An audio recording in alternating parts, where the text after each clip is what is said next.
નમસ્કાર બાળકો, મારું નામ હર્ષિત પંડ્યા છે। હું બ્રાન્ચ કન્યા શાળામાં ગણિત વિજ્ઞાન તરીકેના શિક્ષક તરીકે ફરજ બજાવું છું। આજે તમારી સમક્ષ ધોરણ 6નું સંખ્યા જ્ઞાનનું ચેપ્ટરની હું એક મુદ્દાની ચર્ચા કરવા માગું છું। વિથ એક્ટિવિટી સાથે આપણે એને સમજીશું, બહુ શાંતિથી સમજીશું, બહુ જ મજા આવશે। જો સમજો, ગણિતમાં આપણે વાત કરીએ નાની તેમજ મોટી સંખ્યા શોધવાની ટ્રીક, કે નાની તેમજ મોટી સંખ્યા કેવી રીતે આપણે શોધી શકીએ એ હું તમને સમજાવવા માગું છું। તો એના માટે આપણે શરૂઆત કરીએ। દાખલા તરીકે હું એક સંખ્યા લઉં છું, 3-4 સંખ્યાઓ આપણે લઈએ એટલે ખ્યાલ આવે। 7458, 7, 4, 5 અને 8 આ સંખ્યાનો ઉપયોગ કરી, આ 4 સંખ્યાનો ઉપયોગ કરી અને આપણે નાની તેમજ મોટી સંખ્યા આજે બનાવીએ। તો આની શરૂઆત કરતાં પહેલાં આપણે સમજી લઈએ કે અહીંયા 4 આંકડા છે। તો આપણે જાણીએ છીએ એકમ હોય, દશક હોય, 100 હોય અને બીજું શું હોય, 1000 હોય। આવા કોલમ હોય છે, આપણે જાણીએ છીએ।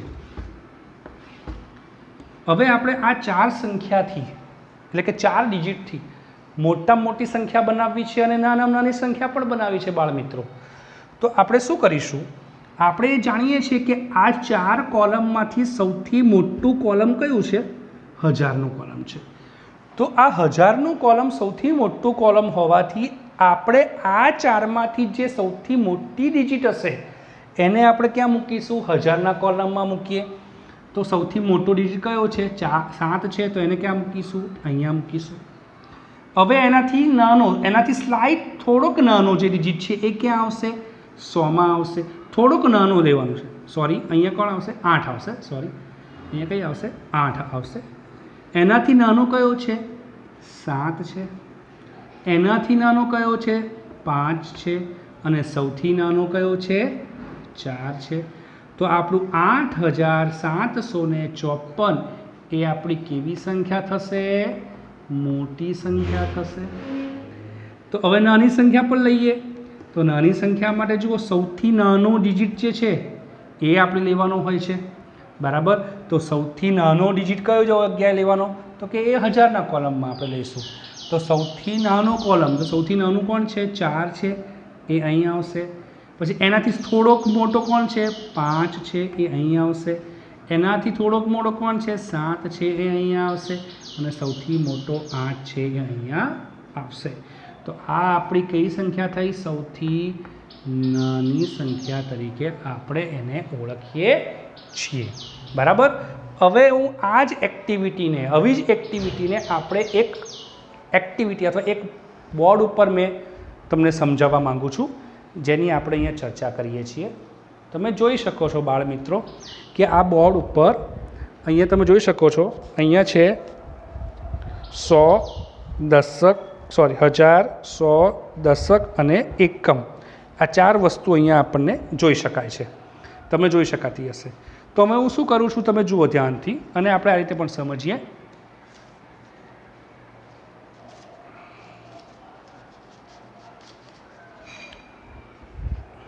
આ તમે જોયું, બરાબર। હવે તમે જુઓ, મારી જોડે આ એક સંખ્યા, આપણે આ ડિજિટ લીધા મેં, આ 4 છે, આ તમે જોઈ શકો છો 5 નંબરનો ડિજિટ છે, 5 છે, આ 6 છે અને આ 3 છે। હવે આ 4 ડિજિટથી મારે સૌથી મોટી સંખ્યા બનાવવી છે। તો સૌથી મોટી સંખ્યા મારે આ 4 ડિજિટથી બનાવવી છે। તો હું શું કરીશ, સૌથી મોટી સંખ્યા મારે બનાવવી છે। તો તમે બાળ મિત્રો જોજો બરાબર ધ્યાનથી, તો તમને મજા આવશે। જુઓ,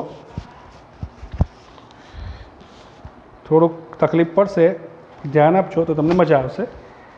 આ જુઓ, અહીંયા 6 છે, એ 1000 ઉપર આવશે કારણ કે સૌથી મોટી સંખ્યા છે। પછી ક્યાં આવશે, એનાથી થોડીક નાની એટલે ક્યાં આવશે, 100 ઉપર, એટલે 5 છે આપણી સૌથી નાની, એ અહીંયા આવશે, બરાબર। પછી કઈ આવશે તો કે ભાઈ 4 નંબર એનાથી થોડીક નાની છે એ 4 છે એ અહીંયા આવશે, બરાબર, એ અહીંયા આવશે અને હવે 3 છે એ અહીંયા આવી જશે, 3 છે ક્યાં આવશે, અહીંયા આવશે, બરાબર. તો તમે જોઈ શકો છો કે 6543 એ આપણી સૌથી મોટી સંખ્યા થશે.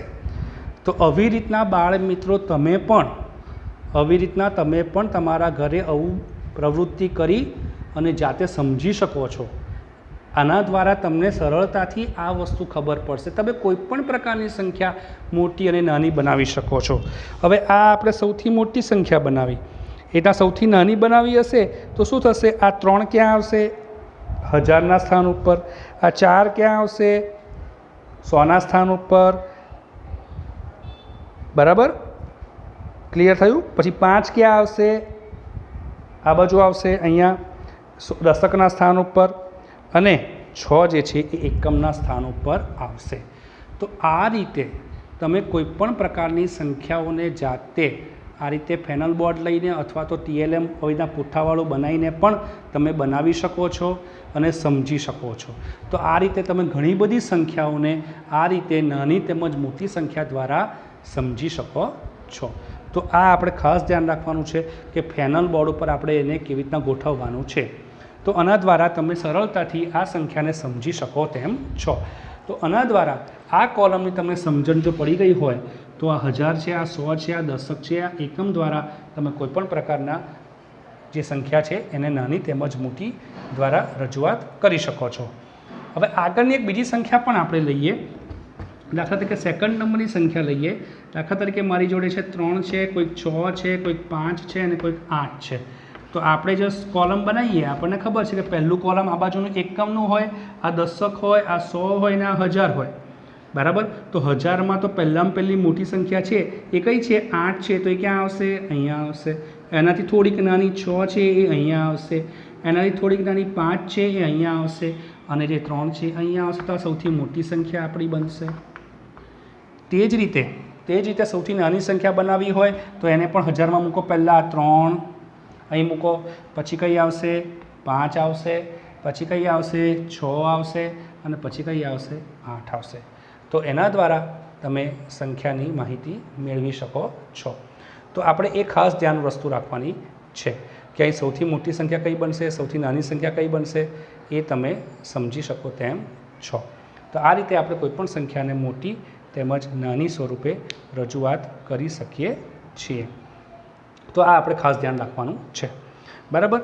સૌથી નાની સંખ્યા એ આ જ બનશે, કારણ છે સૌથી નાનીમાં 3 પહેલાં આવશે, પછી કઈ આવશે, 5 આવશે, પછી 6 આવશે અને પછી 8 આવશે, બરાબર.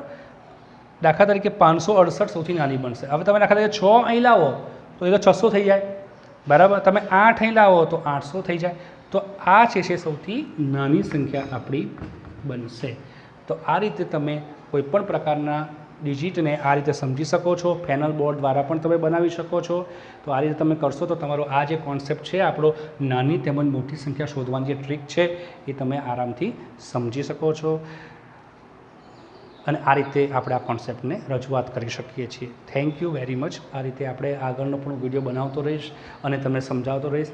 Thank you for watching. Thank you very much.